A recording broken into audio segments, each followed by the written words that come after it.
வணக்கம் நண்பா. TNSTC latest செய்திகள்.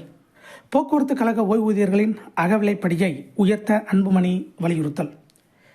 பாமக தலைவர் அன்புமணி நேற்று வெளியிட்டுள்ள அறிக்கையில் கூறியிருப்பதாவது: அரசு போக்குவரத்து கழகங்களில் பணியாற்றி ஓய்வு பெற்ற ஓய்வூதியர்களுக்கு பணிக்கொடை, ஓய்வூதிய பலன்கள் ஆகியவற்றை உடனடியாக வழங்க வேண்டும், அகவிலைப்படி உயர்வை விரைந்து வழங்க வேண்டும் என்று வலியுறுத்தி தமிழ்நாடு முழுவதும் ஓய்வூதியர்களின் கருப்பு கொடி போராட்டம் நடத்தி வருகின்றனர்.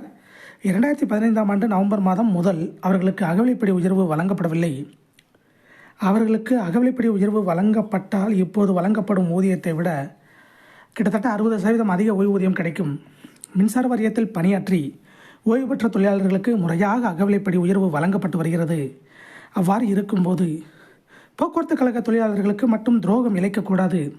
அவர்களுக்கும் உடனடியாக அகவிலைப்படி உயர்வு வழங்குவதுடன் பணி ஓய்வு பெறும் போக்குவரத்து கழக தொழிலாளர்களுக்கு ஓய்வூதிய பலன்களை உடனடியாக வழங்கவும் தமிழக அரசு நடவடிக்கை எடுக்க வேண்டும். இவ்வாறு அவர் கூறியுள்ளார். இதை போன்ற போக்குவரத்து துறை அப்டேட்டுகளை உடனுக்குடன் தெரிந்து கொள்ள நம்ம சேனல் சப்ஸ்கிரைப் பண்ணுங்கள், ஷேர் பண்ணுங்கள், லைக் பண்ணுங்கள். நன்றி, வணக்கம்.